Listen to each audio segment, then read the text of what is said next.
Un influenceur, c'est quelqu'un qui va créer du contenu et avoir un pouvoir de prescription sur une communauté. L'objectif est d'obtenir 20 000 followers Instagram et de générer plus de 5 000 € par mois. Ces figures des années 80, peut-être encore les pop stars qui étaient interrogées et qui avaient peut-être une sorte de fonction quasiment d'oracle moderne qui donnerait leur avis sur les choses. Aujourd'hui, même ces figures-là sont en perte de vitesse. C'est plus les Kardashians qui donnent le ton. C'est quelqu'un qui nous ressemble peut-être un peu plus. C'est un vieux sport, quelque part, l'influence, parce que le principe, c'est votre meilleur ami qui vous dit va chez ce coiffeur, va chez ce dentiste, va voir ce film.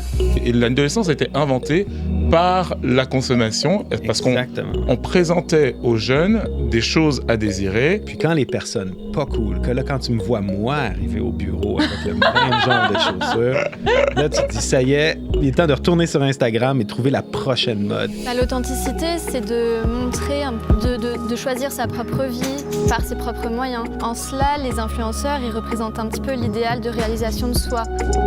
Mais on connaît tous ce genre de phénomène-là. C'est comme... On n'a juste pas envie d'avouer qu'on en fait partie. On en fait tous partie parce qu'on est dans un système d'imitation du désir. Ça fait presque conspirationniste tout ça, et du coup ça donne encore plus envie de t'écouter nous dire c'est quoi le mimétisme. En vérité, je vous le dis.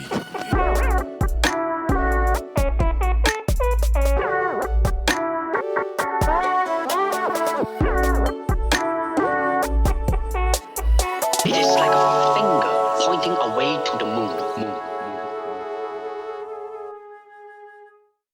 Et bonjour, ici Jean-Christophe Jasmin, votre Canadien préféré pour Sagesse et Mojito, accompagné de ses deux acolytes complices, donc Christelle Lamère-Nyambi, qui est là, et Léa Richen.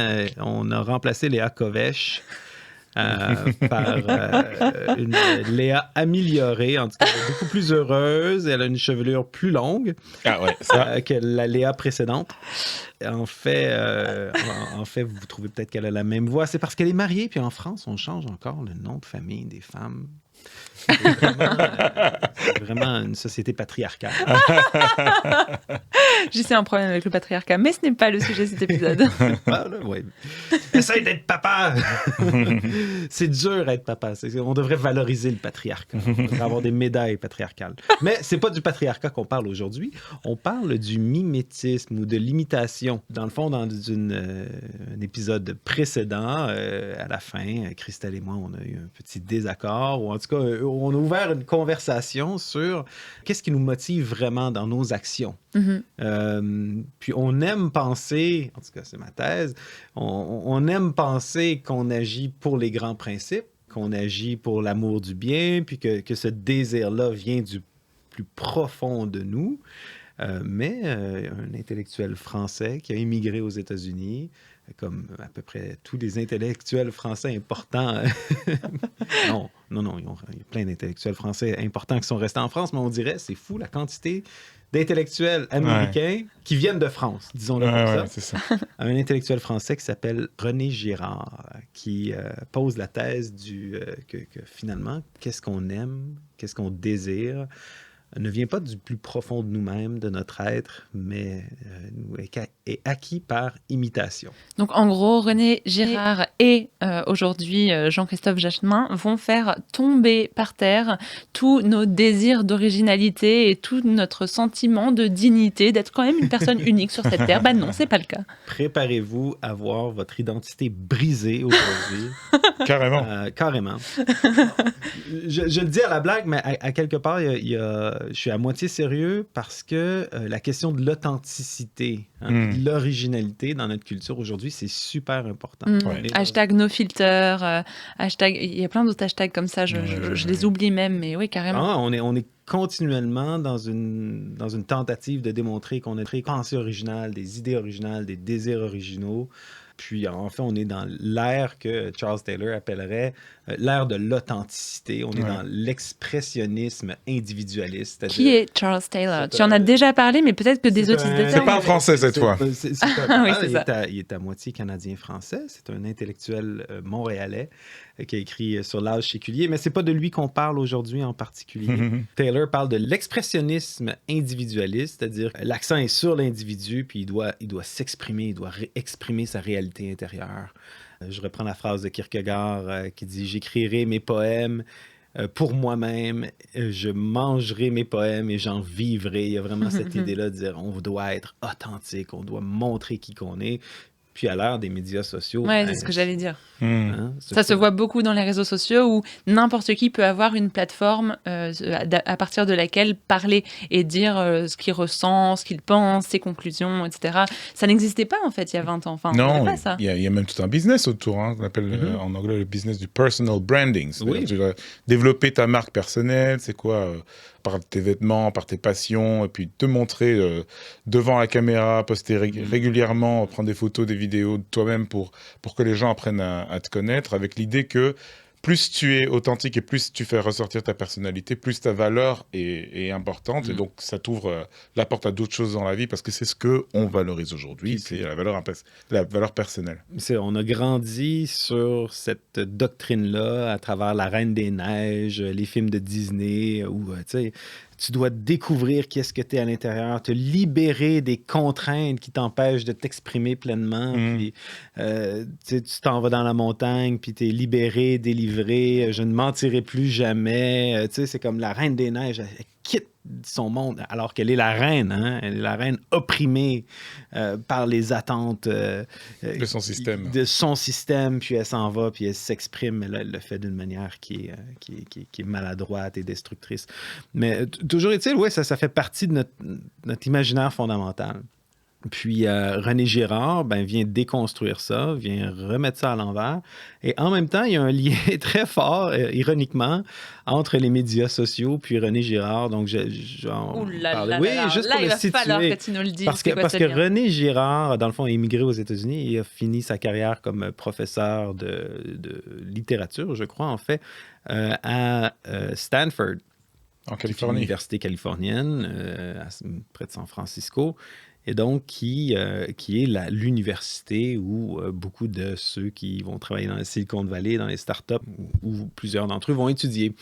Puis, en fait, un de ses étudiants les plus populaires, Peter Thiel, qui est un membre de ce qu'on appelle la mafia PayPal, c'est-à-dire un groupe de programmeurs, d'entrepreneurs qui ont parti PayPal. Qui ont lancé PayPal et qui l'ont vendu. Donc, Peter Thiel, Elon Musk, à l'époque, tout le monde travaillait dans la même petite boîte. C'était des potes. Puis, avec leur fortune, ils ont réinvesti leur fortune. Elon Musk, c'est Tesla, SpaceX et tout le tralala. Et Peter Thiel, en fait, a été le premier investisseur majeur dans Facebook. OK. Parce que lui, quand il a vu Facebook comme compagnie, il s'est dit, ça fonctionne sur le mimétisme, sur la thèse de René Girard, et le mimétisme nourrit le mimétisme. Et donc, c'est il a fait des milliards en ayant investi, en ayant été un des premiers investisseurs de Facebook. Ça fait presque conspirationniste, tout ça. Et du coup, ça me donne encore plus envie de t'écouter nous dire c'est quoi le mimétisme. Oui, c'est ça. Il n'y a pas de conspiration. Là. C'est pas que Peter Thiel a conspiré à mettre en place un système mimétique. Au contraire, c'est plus de dire il a appliqué la pensée de René Girard et il a exploité ce mécanisme-là qui, finalement, une fois qu'on écoute cette thèse-là, on se rend compte que, en tout cas, c'est assez convaincant. Donc, René Girard, c'est un intellectuel français qui a immigré aux États-Unis après la Seconde Guerre mondiale. Il a étudié en partie aux États-Unis, puis c'est vraiment un polymathe, c'est-à-dire c'est quelqu'un qui a étudié la théologie, la philosophie, la politique, la littérature, puis il se ramasse comme prof de littérature. Puis comme prof de littérature, il va découvrir un principe à travers l'analyse des classiques, des grands classiques de la littérature, et comment que la plupart des grandes œuvres ne sont pas, la puissance motrice ou narrative des grandes œuvres est pas tant le personnage ou l'intrigue, mais vraiment le désir. et l'imitation du désir. Donc, un personnage qui désire quelque chose, puis ce désir-là est imité par d'autres et ça fait que deux personnages veulent la même chose, puis il y a comme une compétition. Mais toi qui es un grand lecteur qui adore justement, tu nous parles tellement souvent de Marcel Proust, La recherche du temps perdu, et papa, si tu m'écoutes, un jour je vais essayer de le lire. Est-ce que tu peux nous donner un exemple? Oui, ben dans La recherche du temps perdu, par exemple, le personnage principal qui s'appelle Marcel, on entend son nom une fois dans toute l'œuvre de la recherche, est en amour avec une femme qui s'appelle Albertine. En fait, il l'aime pas. Il l'a pour un moment, puis à partir du moment où il l'a plus, là, il devient obsédé par elle. Puis il devient obsédé par toutes les personnes qui tournent autour d'Albertine et qui la désireraient. Et donc, c'est le fait de voir Albertine désirée par d'autres qui éveille le désir du personnage pour elle. Puis il y a toute une intrigue autour de ça. C'est vraiment le moteur principal. Madame Bovary de Flaubert aussi, hein, où il y a eu un bref passage qui montre quand justement Madame Bovary, avant d'être mariée, va aller à l'école, puis va commencer à se plonger dans la littérature, les romans. Puis Flaubert dit que ça éveille en elle des passions, des désirs d'horizons qu'elle n'avait pas considérés auparavant. De Walter Scott, le romantisme. Et tout le reste de sa vie, dans le fond, c'est la poursuite de ce désir-là qui a été animé à travers la lecture, à travers la littérature. Mais bon, tout ça pour dire que le principe que ces auteurs-là découvrent, dans le fond, ce que René Girard, en étudiant la littérature, dit, c'est que non seulement le désir est au cœur de ces œuvres littéraires-là, mais ce que ces auteurs-là ont découvert, un principe fondamental de l'être humain, c'est que l'être humain désire non pas par passion, donc en laissant ressurgir quelque chose de caché puis de réprimé en soi, un peu la thèse freudienne à quelque part, mais vraiment par imitation. Et moi, comme papa qui a des enfants, ce principe-là, on le voit constamment. Hein. Tu peux avoir un jouet, surtout quand ils sont plus jeunes, qui traîne dans la maison, que personne joue avec pendant des jours et des jours et des jours. Il ne suscite absolument pas l'intérêt. Aucun intérêt, il est là, disponible, mais à partir du moment où un enfant le prend puis commence à jouer avec, ou on a de la visite, puis là, un enfant est intéressé par ce jouet-là qu'il ne connaît pas, tout d'un coup, ce jouet abandonné devient l'objet de tous les désirs. Ouais. Hein? Et là, il y a une rivalité. Les deux veulent le même jouet ou les trois veulent le même jouet, puis il y a de la dispute, il y a de la chicane. Mais bien souvent, notre désir, c'est ça. C'est qu'on apprend à aimer... Si on apprend à aimer la musique classique, normalement, c'est pas parce que on était assis quelque part, on a entendu de la musique classique ou du jazz, puis on se dit « Ah, oh, wow, c'est merveilleux, cette musique-là! » Souvent, c'est parce qu'on a été avec quelqu'un qui aimait cette musique-là, puis qui était amoureux de ce style de musique-là, puis qui était stimulé. Et par imitation, on se dit, mais si cette chose-là est aussi désirable pour cette personne, ben on commence à désirer par imitation. Puis souvent, c'est comme ça qu'on se met à suivre la vie des gens, notamment sur les réseaux sociaux. Hein. Je pense, quand on se met à suivre des comptes d'influenceurs, d'influenceuses, on les regarde pas simplement pour savoir leur nom, mais on les regarde pour voir qu'est-ce qu'ils aiment, comment est-ce qu'ils vivent leur vie, qu'est-ce qu'ils consomment, où est-ce qu'ils voyagent, etc. Et l'idée derrière, clairement, et c'est comme ça qu'ils gagnent leur argent, les influenceurs, c'est de contaminer les gens qui les suivent pour les amener à désirer ce qu'eux aussi désirent. C'est de devenir des modèles de désir. Ah ouais. Ouh. Ouais. Définition du travail d'influenceur. Modèle de désir. Oui, exactement. Les influenceurs sont des modèles de désir. Et René Girard va dire qu'ils sont des modèles externes de désir. Il y a deux types de modèles de désir. Des modèles externes, puis il y a des modèles rapprochés. Qu'est-ce que ça veut dire? C'est-à-dire que quand, je sais pas moi, qu'est-ce que j'ai lu dernièrement? Comment que la nouvelle mode là, chez les influenceuses ou les vedettes, c'est des genres de souliers, là, pas de talons, là, comment ça s'appelle? Comme des sabots, je crois, des sabots. La mode, c'est les sabots maintenant. Ah. Okay? Je sais pas si on aura le même nom vraiment en Europe, mais... Non, non, c'est comme ça. C'est déjà, on dit pas souliers. Mais qu'est-ce que vous mettez dans vos pieds? Les chaussures. Les chaussures. Dit-il avec un petit regard. Non, mais ça a l'air trop bizarre pour lui. Une chaussure, c'est comme une monture. Hein, c'est quelque chose qu'on chausse. Donc, tout ce qui est chaussé est une chaussure. Donc, des sandales sont des chaussures. Ah. Des gougounes, des tongs sont des chaussures. Des cocoons, ok, bon. Bon, on rentrera pas là-dedans. Bon, il y a une nouvelle mode. Ah, oui, il y a une nouvelle mode.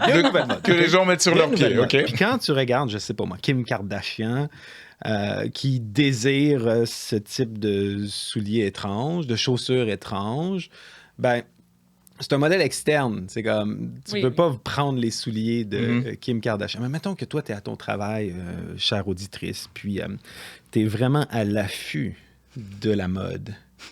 Hein? Puis là, toi, tu es comme... Tu es vraiment contente de ton coup parce que là, tu as vu que Kim Kardashian porte ces souliers-là avant que tout le monde en parle. Hein? Vous avez connu ces phénomènes de mode-là. Et là, tu arrives au bureau avec ces chaussures-là.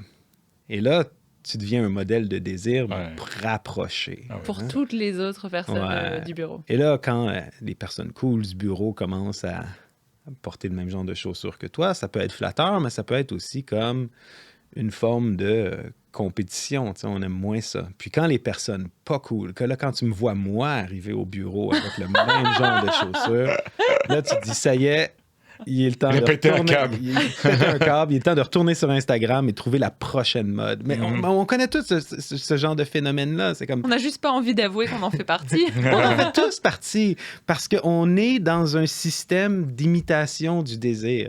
Et il n'y a pas d'observateur neutre de ça. Et dans le fond, ce que Girard va dire, c'est qu'il faut qu'on reconnaisse cette réalité-là en nous. On a besoin de le voir. C'est vrai, on désire ce que les autres désirent. On désire par imitation, puis on n'est pas aussi original qu'on le croit. Il y a quelques jours, on tombait comme ça sur un document d'archives de l'INA, un document extrêmement précieux. Alors tout de suite, je vous dis ça et vous allez imaginer un vieux truc en noir et blanc qui crépite un petit peu avec des filtres différents et puis des gens qui parlent d'un temps ancien. Non. Avec un ton particulièrement gentil, n'est-ce pas? C'était un document d'archives qui datait de 2007 et ça parlait de la tectonique. Est-ce que vous vous souvenez, chers auditeurs et auditrices, de cette mode de la tectonique ? La tectonique est apparue au Métropolis il y a 7 ans. Un concept de soirée de musique électronique importé de Belgique, lancé par cette boîte de nuit d'Orangis. Aujourd'hui, la tectonique est sortie des pistes de danse et c'est toute une partie de la jeunesse de 13 à 20 ans qui se reconnaît dans ce mouvement. Je m'étais promis d'ailleurs d'apprendre à faire la danse pour ceux qui regardent sur YouTube, mais j'y arrive toujours pas. Non, ça reste un mystère. Mais je rebondis parce que tu dis, de toute façon, René Girard l'a dit, donc c'est vrai, on est tous dans le mimétisme et il n'y a pas d'observateur neutre. Et moi, je me rappelle quand j'étais jeune, adolescente et que cette mode de la tectonique a commencé. T'as dansé la tectonique, toi? Mais pas du tout. Non. Moi, je faisais partie des observateurs dédaigneux. Et moi, je regardais les émos qui faisaient la tectonique et qui s'habillaient d'une certaine manière et qui avaient leur code et tout. Et moi, avec mes copines, on était là... n'importe quoi, c'est tellement nul. Mais peut-être que... Désolée, je me confesse. Non. Ah ouais. Ben non. Non, mais peut-être que du coup,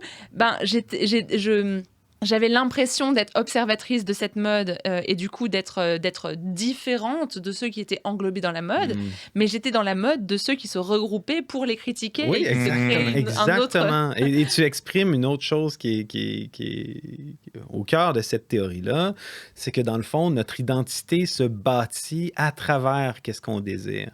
Et à quelque part, là, il va se développer des rivalités mimétiques. D'un côté, une forme de rivalité où quand on désire la même chose, ou d'autres rivalités où on crée des groupes qui s'identifient, mais de manière opposée. Dans le fond, ce principe-là est, je dirais, dans Grease ou dans les films classiques où là, tu as les rockers qui sont ensemble, puis là, les jocks, les sportifs, puis les nerds, puis les emos, puis ces choses-là. Puis dans toute série américaine de collège, d'école secondaire, toujours tous les groupes qui luttent les uns contre les autres. Et moi, je sais pas comment c'était en France. Moi, j'ai été à l'école en Amérique, au Canada. Mais même si c'est pas exactement les mêmes groupes qui se manifestent en Europe, le même principe de groupes qui s'articulent autour d'intérêts et de désirs particuliers, c'est un phénomène, en fait, qui transcende les cultures. Puis...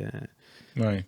J'avais vu il y a des années un documentaire sur les années yéyé, ce qu'on appelle les années yéyé en France en particulier. T'es plus dans le coup, papa. T'es plus dans le coup, papa. Et il y avait décrivait le phénomène, vous savez, c'est l'époque où la musique est devenue particulièrement importante. Et puis, c'était la génération qui était née après la Deuxième Guerre mondiale, pendant la reconstruction. Les familles avaient de l'argent. Puis, de plus en plus, le confort augmentait. Et il y avait un commentaire sur la musique, mais aussi sur l'impact que ça avait dans la société.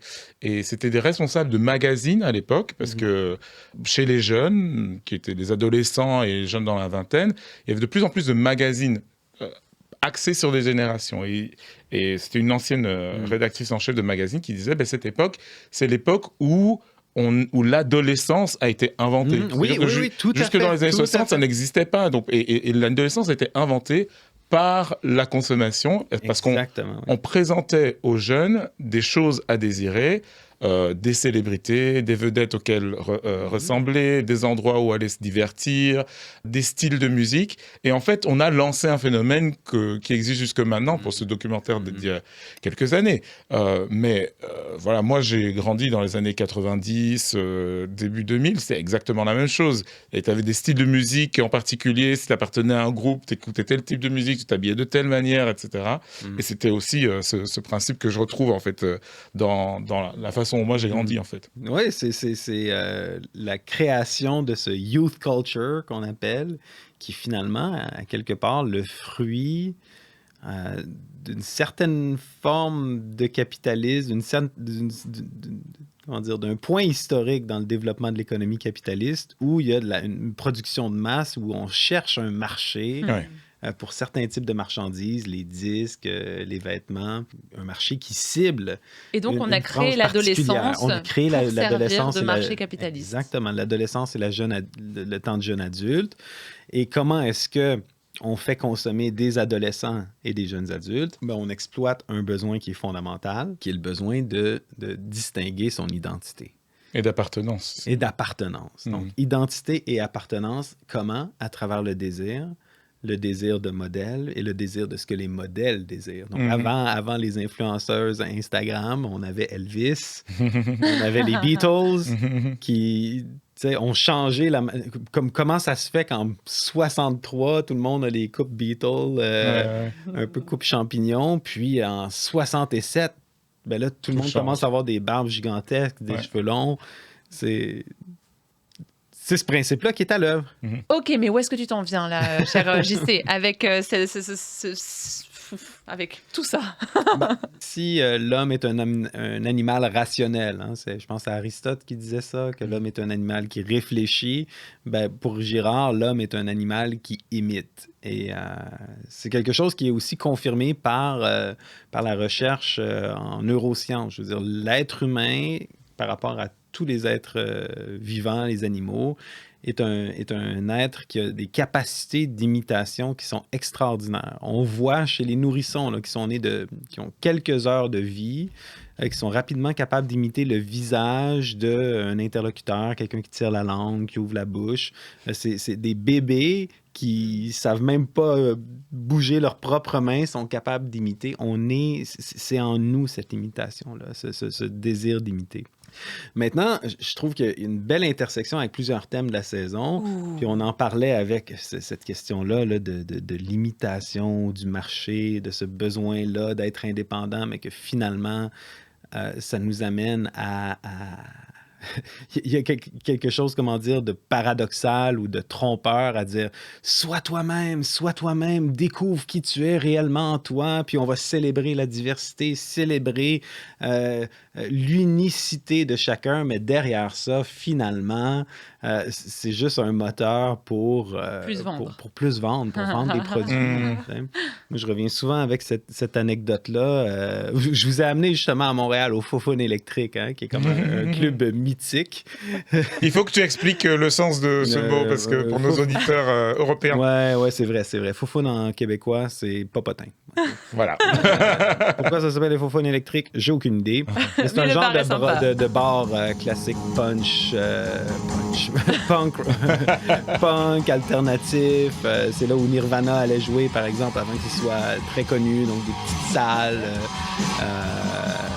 justement, là, la musique très punk, grunge, on dirait, des mouvements en fait musicaux qui s'identifient comme en marge du mainstream, en marge de la société, tu sais.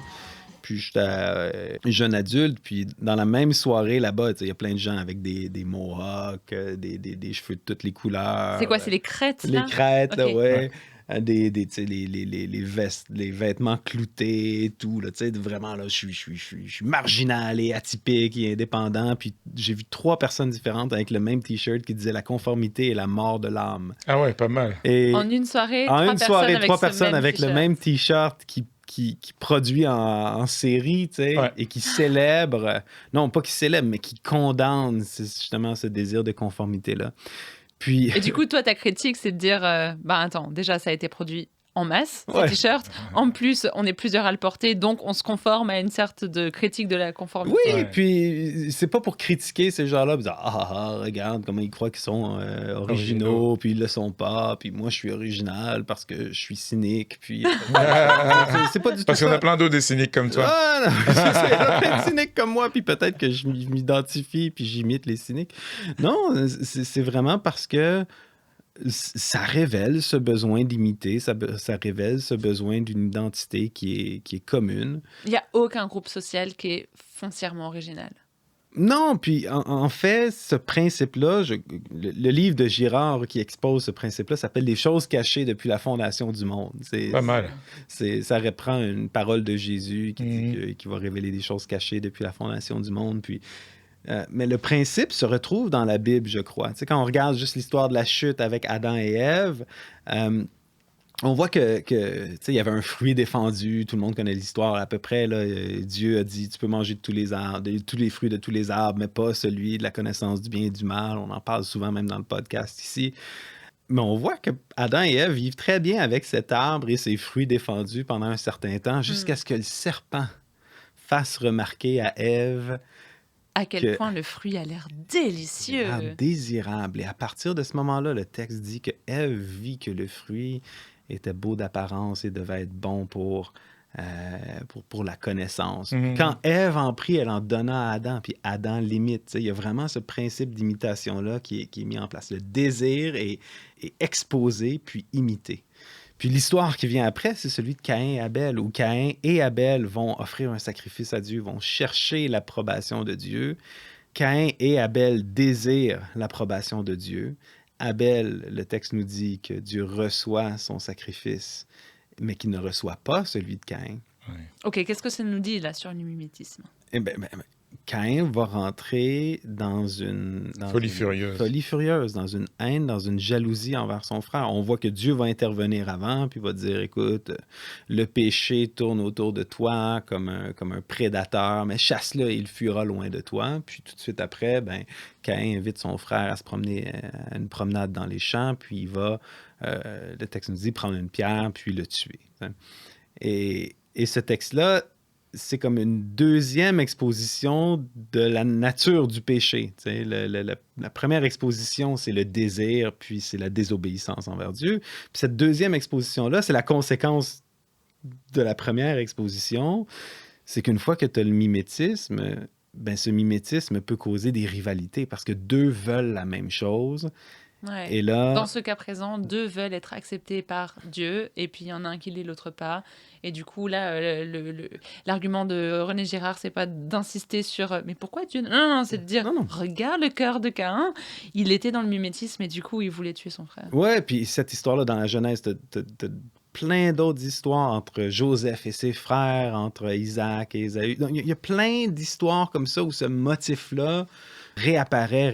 Puis en fait, je pense qu'on peut en voir dans nos vies, dans les films, dans la littérature autour de nous. Oui, c'est parce que quand tu dis dans nos vies, je pense, tu parlais du récit de Caïn et Abel, c'est vrai que c'est un récit, il m'a toujours frappé parce que pour moi, il y a quelque chose de vraiment universel dans ce récit. Déjà, j'ai pas de frère et puis l'idée de tuer un de mes frères et sœurs ne traverse pas l'esprit.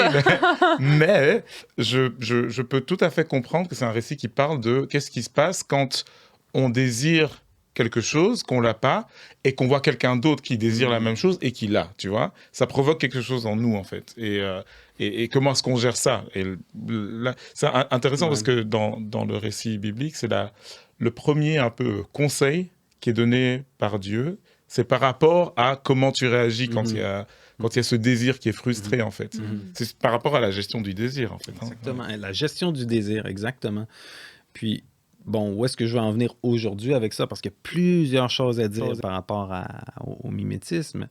Mais une des leçons, je crois, par rapport à la discussion sur le capitalisme éveillé, par exemple, c'est simplement de réaliser que cette dynamique-là existe. De réaliser à quel point on est susceptible de désirer ce que les autres désirent. Et que dans notre société, où il y a une société de consommation, où on se donne l'illusion qu'on est tous égaux puis qu'on arrive tous à armes égales dans cet espace neutre qui est la société, mais que finalement, les grandes corporations, les grands médias ont les grands porte-voix, les grands clairons, puis qui nous disent « désire ici, désire ci, désire ça », puis à quelque part, on se perd un peu là-dedans. T'sais. Et je crois que c'est important de réaliser à quel point on est susceptible d'adopter des désirs inconsciemment, mais des désirs qui nous sont imposés. Puis peut-être d'essayer de cultiver les bons désirs et les véritables désirs. C'est-à-dire? Tu t'aventures sur un terrain glissant. Oui, je suis vraiment sur un terrain glissant parce qu'à quelque part, c'est comme... Je vais vous dire, moi, Jean-Christophe Jasmin, votre Québécois préféré, ce que vous devez désirer. Moi. Mais, carrément. Non, carrément, non, mais tu sais, le gars a une énorme tête. Qui rentre dans la caméra. On a une hiérarchie de valeurs. Hein, puis on en parlait aussi dans d'autres épisodes. On a une hiérarchie de valeurs. Et bon, plusieurs auditeurs peuvent avoir une hiérarchie de valeurs différente de la mienne, mais je crois qu'on ne veut pas avoir des désirs qui sont incongrus par rapport à notre propre échelle de valeurs. On ne veut pas avoir des désirs qui sont cultivés, qui viennent en opposition, qui viennent désirer qu'est-ce qu'on valorise et qu'est-ce qu'on veut vraiment.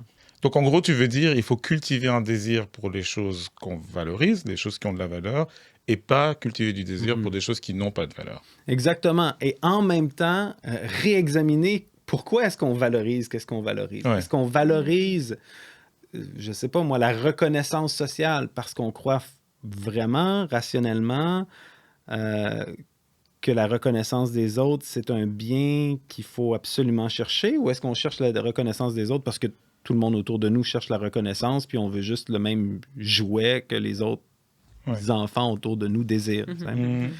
Et c'est certain, quand on a une échelle de valeur qui est plus claire ou plus définie, ben c'est plus facile de voir ce genre de choses-là. C'est une sorte d'autodéfense, en fait, quelque part. Exactement, une autodéfense du désir, tout en reconnaissant que non, tu ne peux pas sortir du système de limitation et dire « je trouve au fond de moi-même un véritable désir ». Donc, tu veux pas dire par ça « ah, c'est pas bien de désirer », parce que de toutes les façons, on désire, hein, c'est neutre, ça fait partie de qui on est, mais il y a quand même une sorte de... on a une responsabilité d'ordonner quelque part nos désirs, les diriger dans la bonne direction et de ne pas désirer des choses qui ont un effet négatif sur nous. Mais si je comprends bien ce que tu es en train de dire, puisque à l'inverse peut-être de ce qu'on essaierait de nous faire croire avec les Walt Disney, la Reine des Neiges, mais aussi le développement personnel ou le personal branding, etc.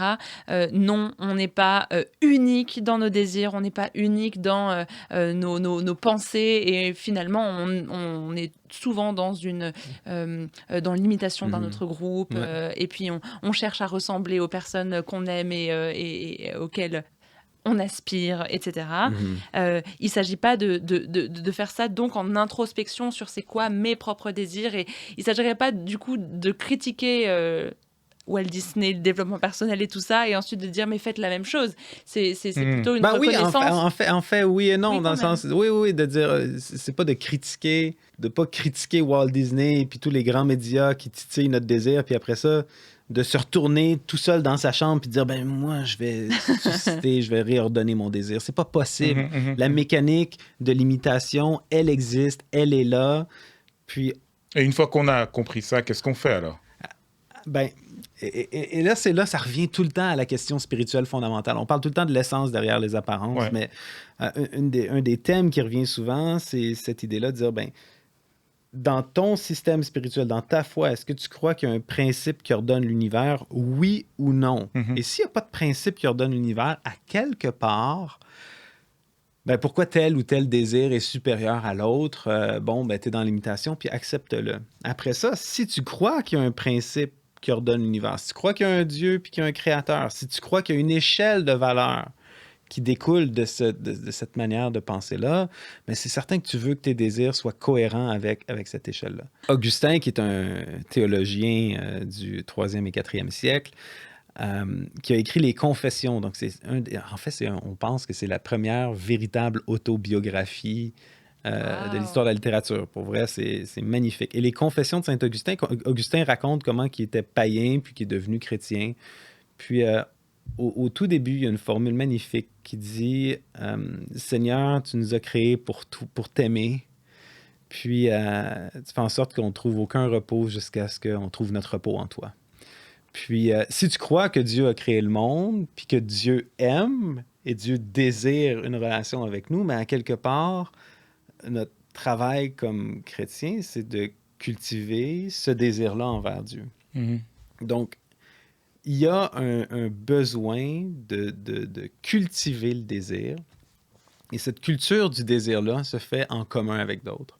Se fait en commun avec des modèles qui savent aimer les bonnes choses, aimer Dieu, aimer ce que dans la Bible dit, par exemple, Paul va écrire dans Philippiens, que tout ce qui est bon, que tout ce qui est juste, que tout ce qui est digne de louange soit l'objet de vos pensées. De dire qu'on doit s'encourager ensemble en déclarant qu'est-ce qui est bon, qu'est-ce qui est juste, qu'est-ce qui est aimable, qu'est-ce qui est vertueux. Et faire attention, c'est à nos risques et périls que... on va s'orienter sur des désirs qui sont désordonnés, puis qui sont néfastes à nous. Donc, ce que tu es en train de dire, c'est ne cherche pas dans le recoin de ta chambre quel est le profond désir au fond de toi et regarde-toi le nombril, mais entoure-toi des bonnes personnes, des personnes qui désirent des choses désirables et bonnes, etc., selon un système de valeurs, si tu crois qu'il y en a un. Et puis, pas que des personnes, mais peut-être lis aussi des magazines ou des contes ou du contenu qui valorise ces désirs-là. Et fais attention à ce qui, en toi, suscite des désirs qui sont mauvais. Moi-même, je peux écouter des vidéos sur YouTube ou lire de la littérature qui frise un peu la question du développement personnel, mais dans le développement personnel, il y a comme une ambiguïté. Des fois, c'est comme, bon, est-ce que tu veux devenir une meilleure version de toi-même pour servir les autres? Ou est-ce que là, c'est vraiment la culture une idée du succès qui est basée sur le pouvoir, sur l'argent. Puis là, à un moment donné, tu te rends compte que ce que tu désires, c'est le pouvoir et l'argent. Le pouvoir et l'argent. Parce que le monde que tu suis désire le pouvoir et l'argent. C'est comme c'est à tes risques et périls que tu vas suivre des gens qui ont des désirs très forts par rapport à certaines choses. Puis, au moins, quand tu en es conscient, tu peux le faire. Tu peux dire, cette personne-là désire vraiment le pouvoir et l'argent. Son discours m'intéresse par rapport à tel ou tel point, mais je dois faire très attention parce que je ne désire pas avoir mes désirs réorientés par cette personne. Et c'est là où tout compte, je pense, ce point de tout mettre en perspective et s'arrêter et réfléchir, parce que, en fait, ce que tu veux dire, c'est qu'on doit tenir un check régulier de ce qu'on désire et de ce qu'on poursuit dans la vie, parce qu'on a cette nature qui fait qu'on a tendance à imiter les désirs des autres. Et on peut le faire sans s'arrêter et réfléchir sur nous-mêmes, comme par exemple la question du pouvoir et de l'argent. C'est pas en soi mauvais le pouvoir et l'argent, mais si tu le fais pour... si au top et au sommet de ta hiérarchie de valeurs, c'est ton auto-réalisation, tu vas le faire en écrasant les autres. Si au top de ta hiérarchie de valeurs, c'est, on va dire, le concept de la justice, ou même plus encore Dieu, un Dieu qui est juste, je veux dire, je vais exercer mon pouvoir et gagner de l'argent pour la justice, pour des vertus qui sont supérieures à ça. Et puisque j'ai un désir qui est encore plus élevé que juste mon auto-réalisation, ce que je désire, le pouvoir et l'argent, c'est relatif à d'autres principes. Exactement. Et donc, dans mon exemple tout à l'heure de la tectonique, ça veut dire qu'à la place de passer mon temps à m'entourer de personnes qui, comme moi, pensaient que la tectonique était ridicule, et du coup, ce que je nourrissais comme idée, c'est juste la critique en fait, et puis l'humiliation des autres. J'aurais peut-être dû passer du temps avec les joueurs de Tectonic à apprendre à faire ce mouvement qui quand même était assez compliqué. Mais non, je sais pas si ça serait ça la conclusion. Ce que tu parce que ça aurait été justement chercher une échelle de valeur meilleure et ça aurait cultivé des bons désirs. Le désir de trouver chez l'autre ce qui est beau et bon, même s'il y a tout un tas de choses dans cette mode-là que j'aimais pas, mais au moins d'avoir rejoint l'autre dans son... Non? Je pense que tu amènes une autre question, parce que je t'aime tellement, Léa, puis ton désir de communion. On voit ce désir que tout le monde soit aimé, puis d'être aimé, puis qu'il y ait comme une certaine forme d'unité. Ce que Girard va dire, c'est que, en fait, puis on en parlera dans un prochain épisode, c'est que cette dynamique d'imitation puis de désir-là crée nécessairement des distinctions puis des conflits. Fait que tu peux pas être un rocker tectonique, rappeur, puis faire que tout le monde... Dans le fond, c'est pas la tectonique qui crée les groupes, t'sais, c'est le besoin d'être en communauté et une communauté qui va se construire en opposition à une autre communauté. Puis là, on rentre dans un autre concept de René Girard qu'on appelle celui du bouc émissaire. Et ça, on en parle dans le prochain épisode. It is like a finger pointing away to the moon. Merci d'avoir été avec nous pour ce nouvel épisode de Sagesse et Morito. 3 manières pour soutenir le podcast. Abonnez-vous à la chaîne, n'oubliez pas d'activer la petite cloche et mettez un pouce bleu là, en dessous de la vidéo. Vous pouvez aussi nous retrouver sur tous nos réseaux sociaux. Merci et à bientôt pour un nouvel épisode.